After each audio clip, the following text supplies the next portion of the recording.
Hi, welcome to your video orientation of the 265RLS Jay Flight SLX by Jayco. We're going to start the video on the outside of the trailer, and we're going to begin with the door side front storage compartment. You'll notice it's a pass-through compartment. In here is where you can find storage of your manual crank for your stabilizing jacks, and right below you will see one of your stabilizing jacks. These are located at the four corners of the trailer. They should never be used to level the trailer. They should only be used to stabilize. So once you get your trailer mostly level, you snug these up to the ground. Next, we'll come to the A-frame tongue of your trailer. In this portion, you'll find battery storage with your 12-volt battery leads. We'll find your double 30-pound propane storage. And part of this propane storage system, you'll notice we have a crossover regulator. And what this means is, this switch is pointing to this 30-pound bottle. When the pressure inside this bottle drops below a predetermined amount, the regulator will automatically cross over and draw propane from this bottle here. So late at night, if you're using your furnace, it's a cold night, you don't have to come out and switch over bottles if you run out of propane. We'll crouch down here and we'll take a look at your safety breakaway switch. This end is attached to the tow vehicle, and in the event that the tow vehicle becomes separated from your RV, it will pull this pin and engage the trailer brakes. Conversely, if you notice that you go to tow your unit and the trailer brakes are stuck on, I would come and take a look here and see that you didn't accidentally pull the pin while you were doing your hookup.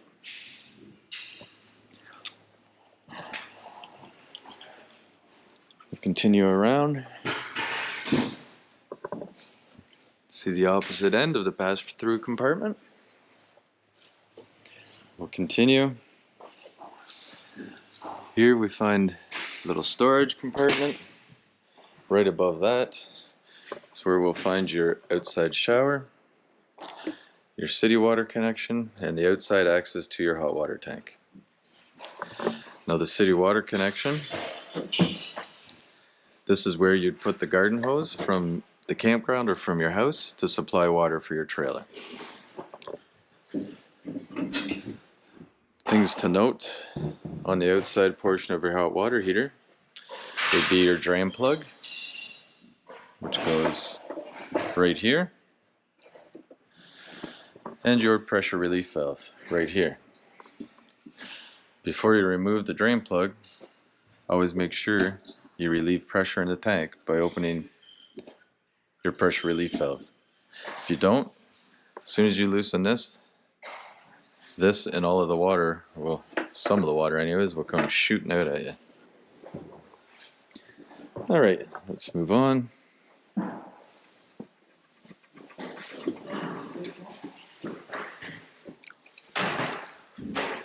Oh, we're going to go back this way. I missed it with everything else, but we want to take a look at the output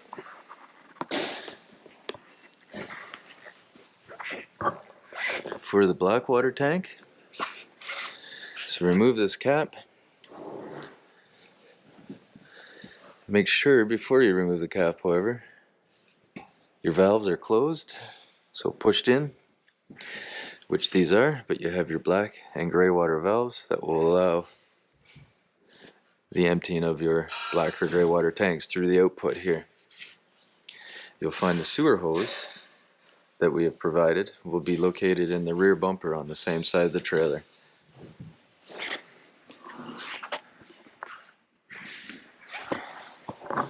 Alright, continue on now on the outside of the trailer. Next we'll come to the input for the satellite or TV for the entire trailer. Right here. As we continue on, we will notice a 30 amp power supply. This is what you would connect to your campground power. Continue around to the awning. You'll see here, here we have speakers in the head of each side of the awning that you can be used with the stereo inside the trailer.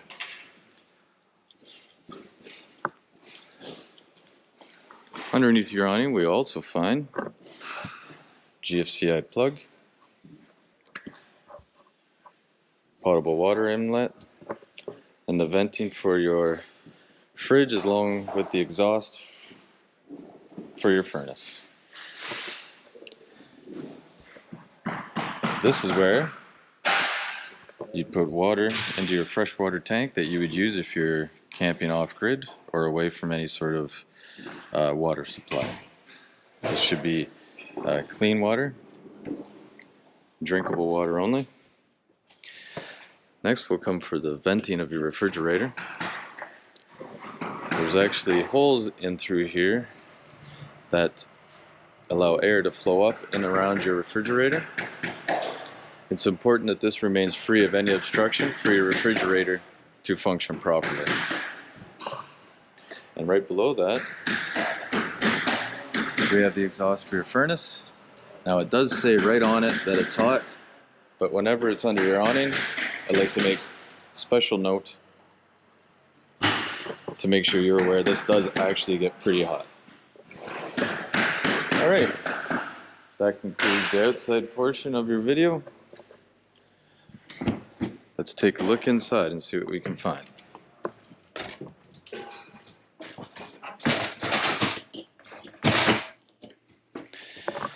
As soon as we get through the door, we'll notice a couple pieces of safety equipment. First, your fire extinguisher, very important to have. And right beside this is your propane carbon monoxide detector. Your propane carbon monoxide detector should be tested. I usually suggest every 6 months. Reason for doing so is that the smoke detector battery should also be changed and tested every 6 months or so. The easiest way to remember it is daylight savings time. So 6 months and daylight savings time. Press the button on the front. You should hear a series of beeps. And when it's all said and done, it should be quiet. And this light should be back to green. Side note, there are a few different things that can set these off other than the intended purpose. For instance, paint would be one thing if you painted anywhere near here or around it, especially recently. But it doesn't have to be perfectly recent. It will actually or can actually set this detector off.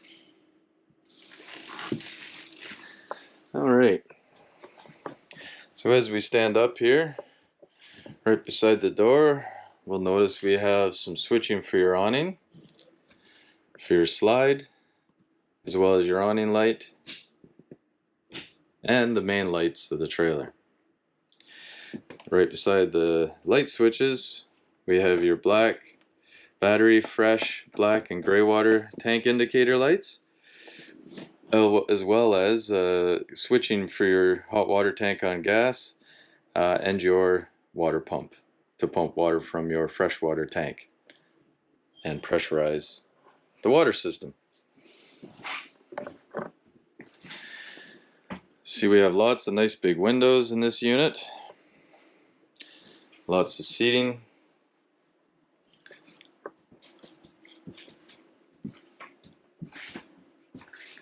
So when we're outside, we had mentioned that you could listen to music on the stereo or on the speakers outside, and this is how you do so. So you turn the unit on. I'm going to turn the volume right off. This will basically play in two zones, one inside and one outside. The way you achieve that would be by pressing the center button until you get to the fade option. I went past it, apologize. Fade, there we go. So if you want something played exclusively outside, turn the fade all the way up. And if you want something to played exclusively inside, turn the fade all the way down. That will switch between everything going to the inside speakers or the outside speakers.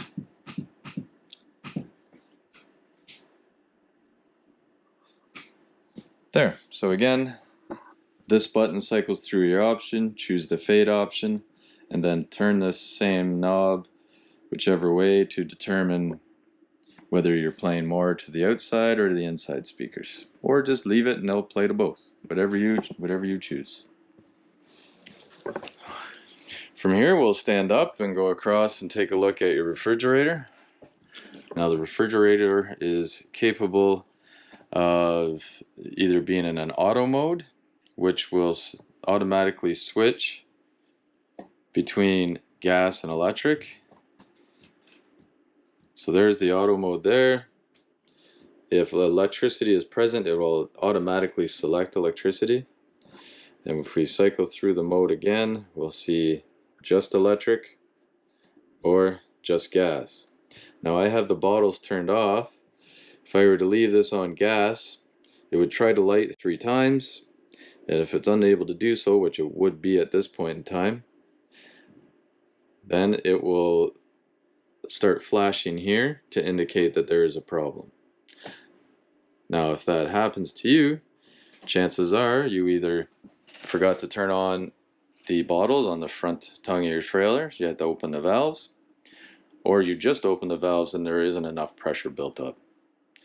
If that's the case, turn the fridge off, wait for a couple minutes, and try to light it again.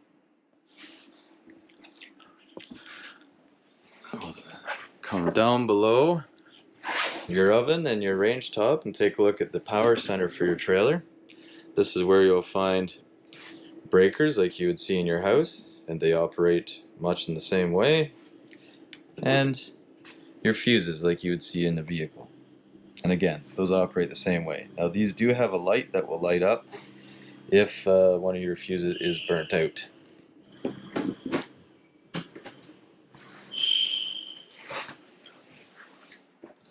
As we stand up, we'll take a look at the range top. It's pretty easy to light. Turn it to the light position, turn the sparker knob, and it'll light the burner. Same thing for all 3 range top. However, the oven is lit in a little bit of a different way. You still turn it to the light position. However, you have to hold the knob in to release gas, continue to hold it in. At the same time, you will see that the pilot is right here. If you hold your barbecue lighter there, you can light the pilot and then turn the knob up here to the desired temperature.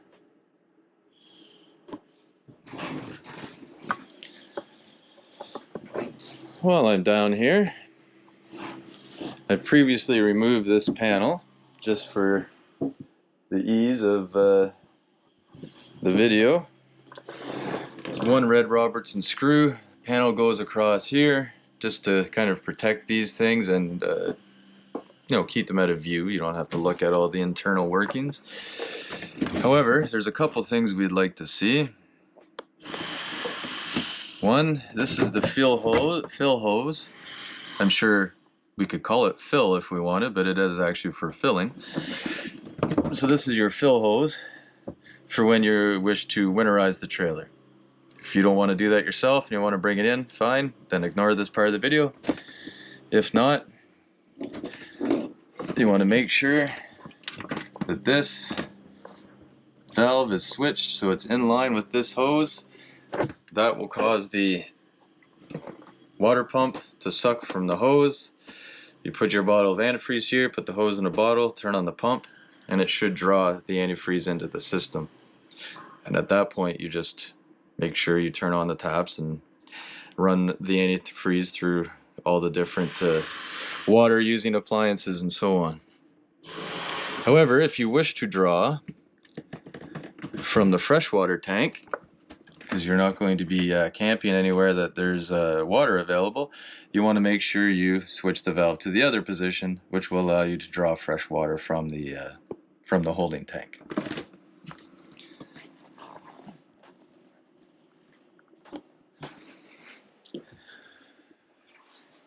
Okay, you can see that we have the nice TV here. If you need to get back in behind the TV, there's a strap that you can pull to disengage the locking mechanism here. What I want to show you here, however, is one, you have a 12-volt power source back here behind the TV. Two, you have a signal booster for the antenna. So it's important that with this signal booster, you realize if it's on, it will boost your signal for antenna if you're watching any TV just over the airwaves. If you're going to use satellite or cable, however, make sure that this is depressed or not depressed. It should not be on. If it's on, it will mess up your signal. So if you're hooked up to cable and the signal doesn't look good, maybe check behind here and make sure that this button isn't on. Okay. Get rid of the extra light here, and we'll continue on. Before we leave the main living area, I just want to point out, we had mentioned earlier that you should test your carbon monoxide propane detector every 6 months on daylight savings time when you also change the batteries or check the smoke detector. And there it is. So, one last thing before we leave the main area of the trailer.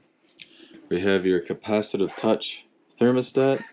All that means is that you do not have to mechanically depress a button, press really hard. It's just very light touch, and you can cycle through the fan, high, low, or auto. You can cycle through cold, hot for the furnace, or cold for the air conditioner, and then merely use these buttons to cycle up and down.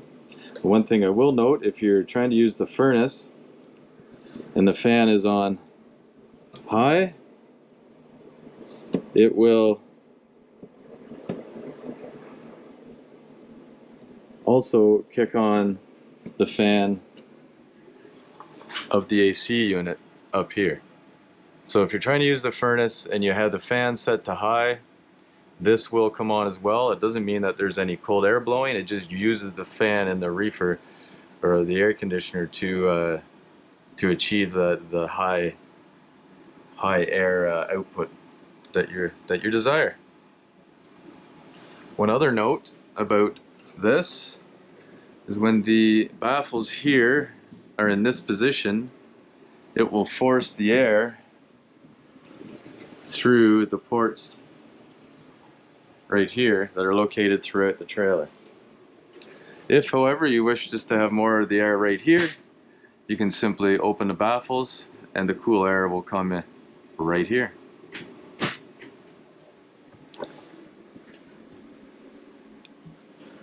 Take a look at your bathroom. This is where you'll find the unit GFCI plug. If the outside plug or any counter plugs, any other plugs around water stop working, I would come in here and check. Your GFCI could have been tripped. Simply press the reset button on the top and you'll be good to go. You can tell if it's tripped because you'll see that red light.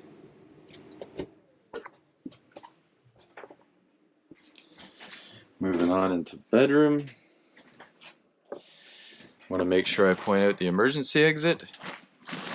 Take a minute to talk about it. It's important to utilize it that we press down on the black tab, push the red handle over and out. Now we can push the handle fully out of the window And once the handle's fully out, we can pull on this red tab here on the screen, pull the screen out, and you can escape to safety.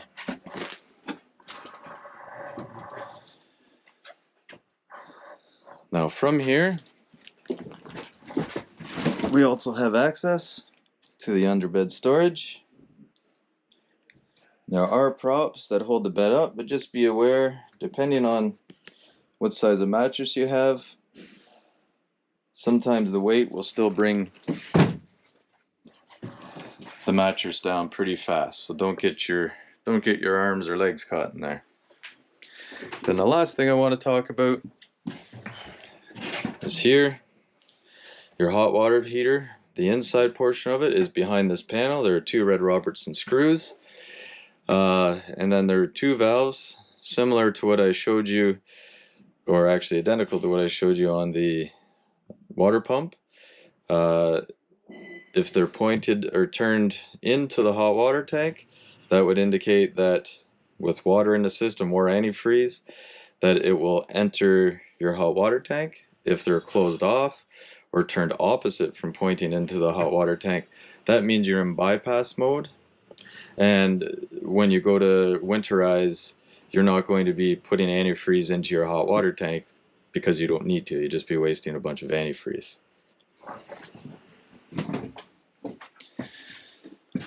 Well, that does it for the tour